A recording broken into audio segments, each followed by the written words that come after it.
after a record 130-minute-long speech in the Lok Sabha yesterday.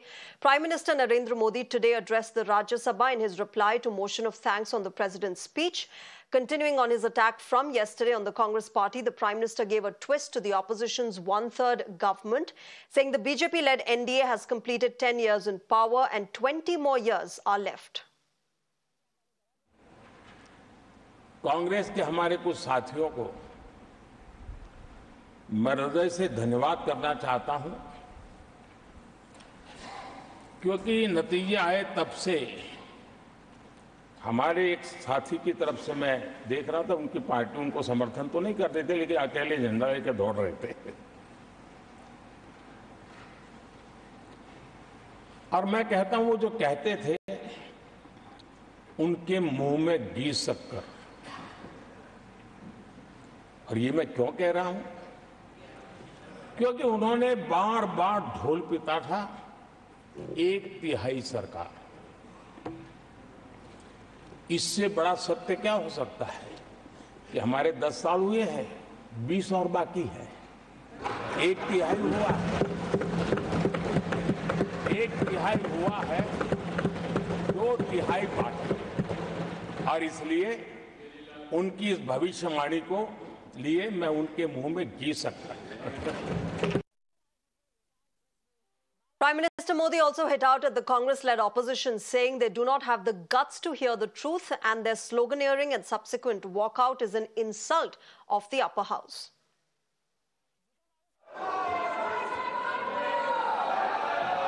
आदरणीय सभापति जी, देश देख रहा है, झूठ फैलाने वालों की सत्य सुनने की ताकत भी नहीं होती।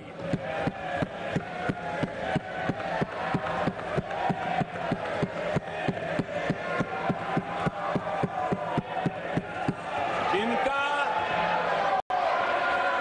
सत्य से मुकाबला करना,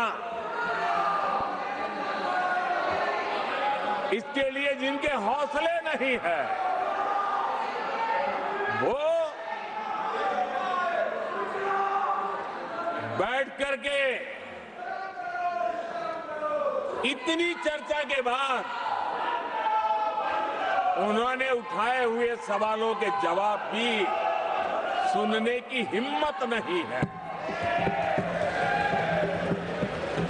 इन्होंने ये अपर हाउस को अपमानित कर रहे हैं। इस अपर हाउस की महान परंपरा को अपमानित कर रहे हैं। आदरणीय सभापति जी, देश की जनता ने हर प्रकार से उनको इतना पराजित कर दिया है कि अब उनके पास गली मोहल्ले में चीखने के सिवाय कुछ बचा नहीं।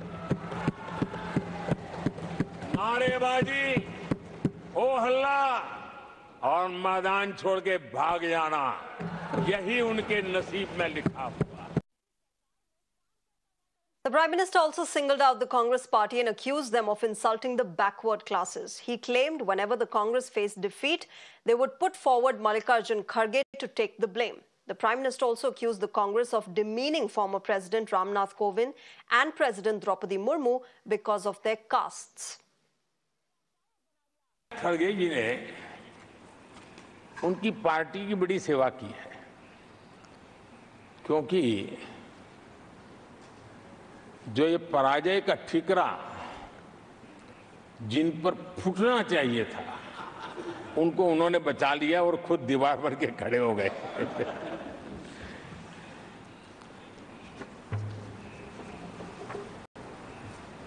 और कांग्रेस का रवैया ऐसा रहा है कि जब जब ऐसी परिस्थिति आती है तो दलित को, पिछड़े को ही ये मार झेलनी पड़ती है और वो परिवार बच निकल जाता है। इन दिनों आपने देखा होगा लोकसभा में स्पीकर के चुनाव का मसला हुआ, उसमें भी पराजय तो तय थी, लेकिन आगे किसको किया? तो एक दलित को बड़ी चलाने के लिए खेल खेला उन्होंने। उनको मालूम था कि वो पराजित होने वाले हैं, लेकिन उन्हीं को आगे किया।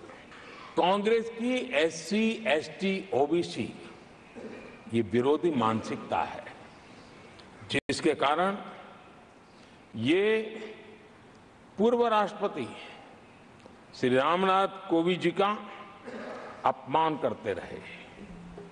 इसी मानसिकता के कारण देश की पहली आदिवासी महिला राष्ट्रपति को भी उन्होंने अपमानित करना, विरोध करने में कोई कमी नहीं ली। The Prime Minister also called out the opposition's hypocrisy over corruption, citing the example of the Congress accusing Aam Aadmi Party of the liquor scam and then blaming Prime Minister Modi for putting the Delhi Chief Minister behind the bars. यहां चर्चा के दौरान केंद्र की जांच एजेंसियों पर आरोप लगाए गए हैं। जांच एजेंसियों का ये सरकार दुरुपयोग कर रही है, ऐसा कहा गया है। आदरणीय सभापति जी, अब आप मुझे बताइए, भ्रष्टाचार करे आप, शराब घोटाला करे आप, बच्चों के क्लास के बनाने में घोटाला करे आप, पानी तक में घोटाला करे आप, आपकी शिकायत करे कांग्रेस, आपको कोर्ट में घसीट करके ले जाए कांग्रेस, और अब कार्रवाई हो तो गाली दे मोदी को।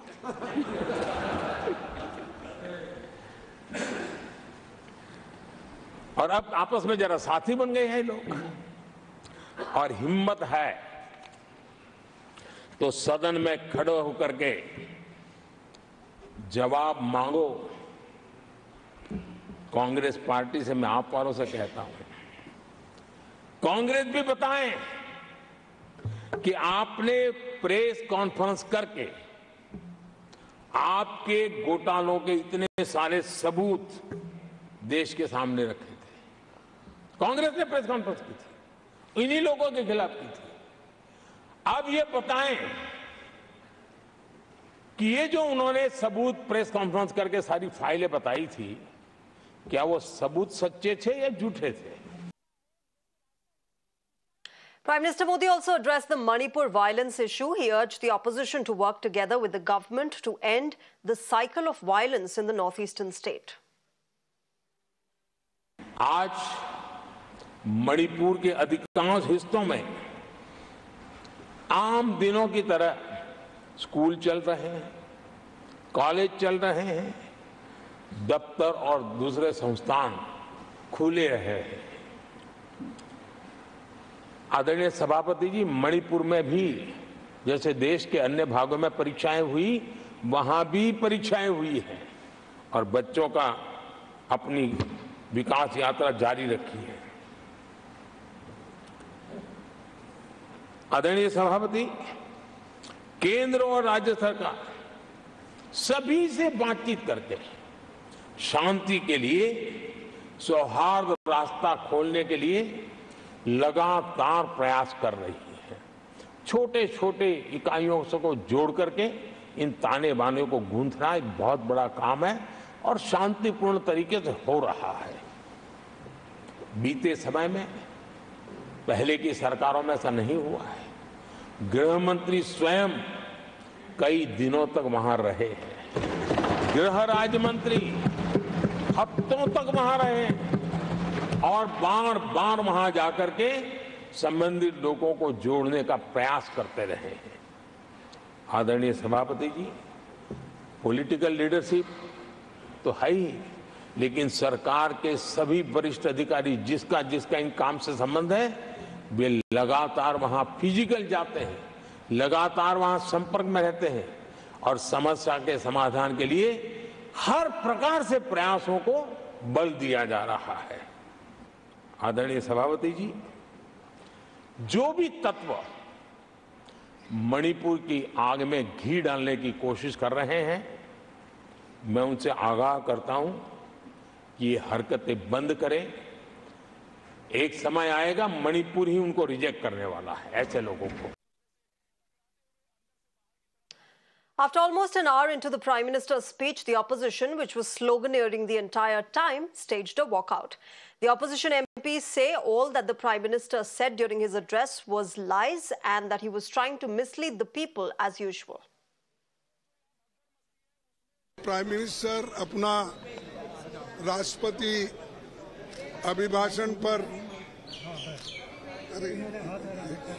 अभिभाषण पर जो भाषण दे रहे थे, उन्होंने कुछ गलत बातें सदन को बताई,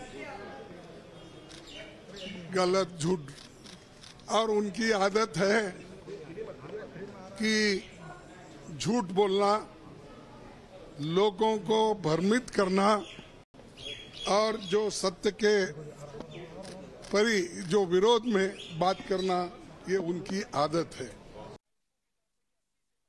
देश इस बात को देख रहा है कि किस तरह से देश की संसद को भारत के प्रधानमंत्री और भारतीय जनता पार्टी ने अपने कब्जे में ले लिया है।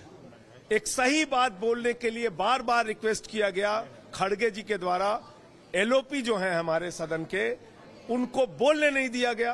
प्रधानमंत्री से रिक्वेस्ट किया गया, फिर भी नहीं बोलने दिया गया। यही है संविधान का गला घोटना, यही है संसद का गला घोटना, यही है लोकतंत्र का गला घोटना। ऐसे ही देश के प्रधानमंत्री एक तरफा झूठ बोल रहे थे, हमें अपना पक्ष रखने नहीं दिया जा रहा था।